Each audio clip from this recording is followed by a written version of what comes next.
Gentlemen, thank you very much for coming. Tomorrow we're going to have an important event, the Cosmism conference, the first one in America. I would say for modern Cosmism is the first one in the world. So we're going to share some ideas, we're going to present our thinking, and once again thank you for coming from overseas, from Hong Kong, from Budapest. Now we're going to freely just talk about our way, what we think that Cosmism can be in the next 5, 10, 100 years, 1,000 years maybe. What's our vision of, your personal vision of the Cosmism development, and how we can reach the simple people and maybe not that simple people who have academia background. Jay, you suggested that we should make the Cosmism a little more understandable. I totally agree with this, but it's not the easy task actually, because some concept is very difficult. Some of them is too much futuristics, but the people like the future ideas. So how we can combine the difficulty, futurism, and today's people's everyday life? I would say that people now more than ever before are willing to accept advanced technology because they're seeing it happen on a daily basis. Everybody has an iPhone in their hand. People take Skyping for granted. And not only that, it's twice as powerful as the iPhone they had in their hand the year before, right? That's right. Exponential advance is just so palpable when you get better and better tech each year. And even like in the poorest parts of Africa, farmers have a phone. They can call the city to find the correct price for the crops they're trying to sell, right? That's right. Everyone can see, they can see and feel this advance all around them. So exponential advance of technology is no longer like an abstraction of Moore's law on some chart, right? This is right. Part of everybody's daily life. That's right. And if you look at the popular culture too, you see that science fiction is everywhere. Like every major blockbuster movie is science fiction, and some of those things and seem Japan's strange. been there 20 years with anime, right? Every singularitarian idea has been in 10 different anime that Japanese people have been reading on the subway for 30 years. That's right. The Japanese are very advanced in that regard. And so, some people I think are much more willing to accept. Even 10, 15 years ago, people would have thought some of these ideas are outlandish, but we're starting to see the beginnings of right now. In the last 2 or 3 years, human level AI and immortality suddenly are mainstream.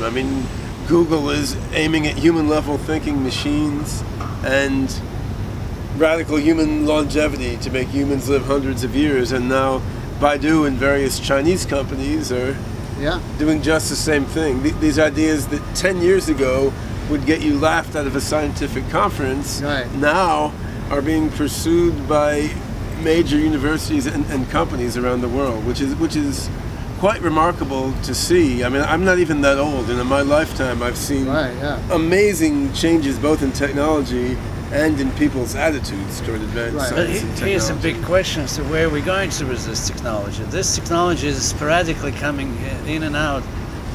But the Cosmism trying to present the overall, the integral idea where we're supposed to go. Maybe it's the wrong idea, but it's trying to present this idea. Giulio, what do you think this way? What's kind of a idea the Cosmism can give it to the people as a holistic idea, how we can adapt the technology, maybe more systematically? As I see it, Cosmism is a philosophy which is very far future oriented, much more far future than the next generation of iPhone and these things. These are very cool gadgets and very beautiful things, but we like to see them in a wider context and ask ourselves the question, where will this accelerating technology development lead humanity in thousands of years, 10,000s of years, 100,000s of years? Wow. And in fact, when we try to extrapolate things that we are seeing happening around us now to the very far future, we come to contemplate very almost incredible, very far-fetched, awesome ideas, like colonization of the entire universe, perhaps re-engineering of the entire universe, building gods, or at least advanced artificial intelligences as so much more powerful than us that we could only call them gods. Are We we can going to build them? envisage. We are going to build them, and Eventually. or we are going to become them. We are going to go through some mixture of building and becoming gods. In fact, when I give a talk, I usually write down build/become gods, because it's going to be a combination of the two processes.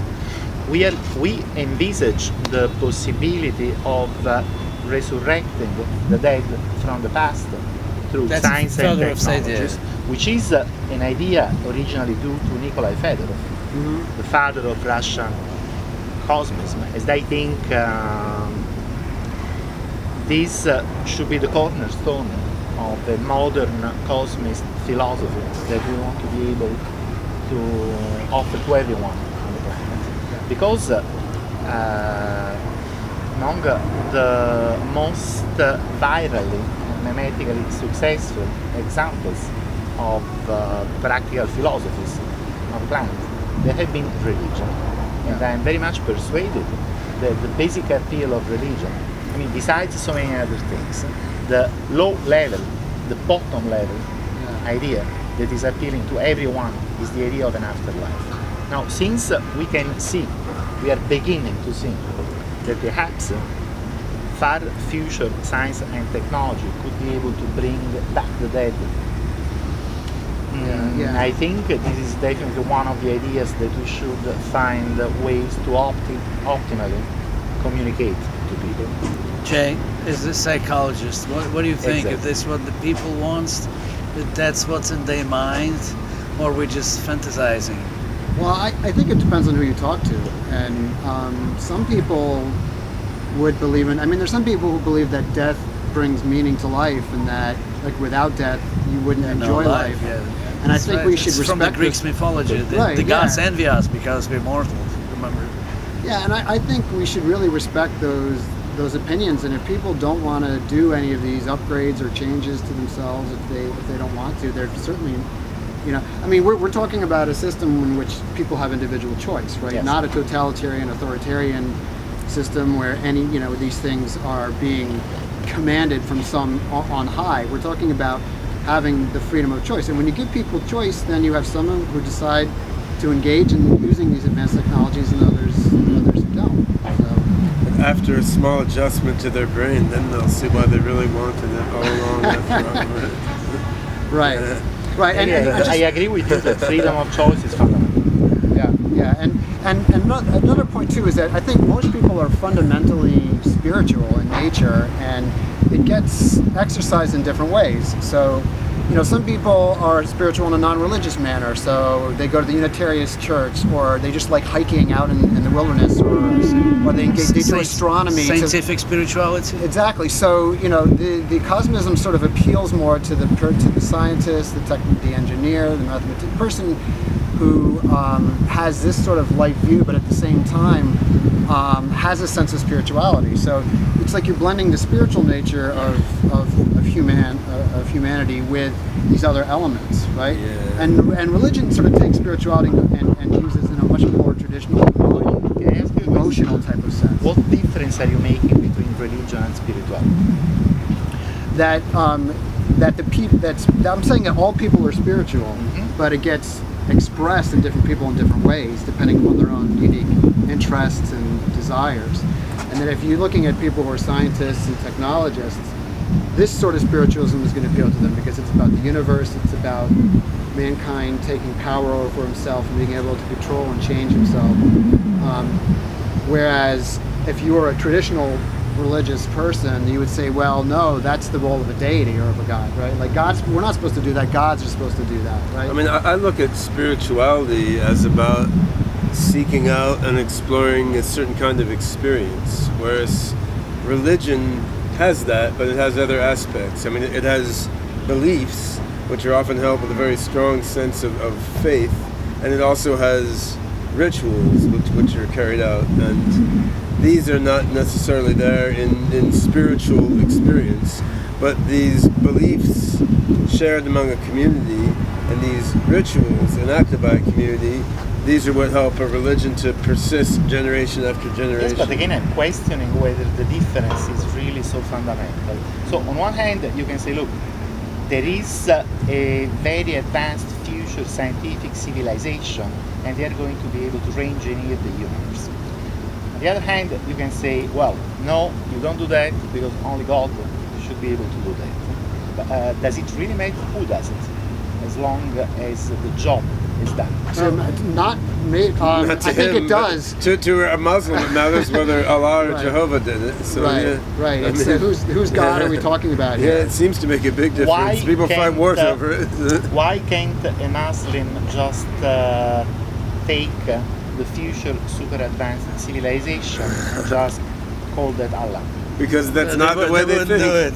They don't do this way. I mean, Yeah. but I think Very that I mean the world is a complex place, and there's many people with many different beliefs. But on the whole, we can see in advanced, wealthy, technological countries, traditional religions are on the decline. And I mean, we may not see that so clearly all the time because there are conflicts between less advanced countries where religion is even surging. But on the whole, as technology pervades society, high levels of education pervade society, the traditional religions are decreasing, but yet Yeah, in a certain degree. So humanity's search for meaning in life is not going away. And Personally, I would be much happier with us in control than some deity. us meaning like the four of us. No. individually, how do we take No, power? I mean collectively humanity, right? So Yeah. if these are democratic decisions, if they're done Yeah. with individual choice,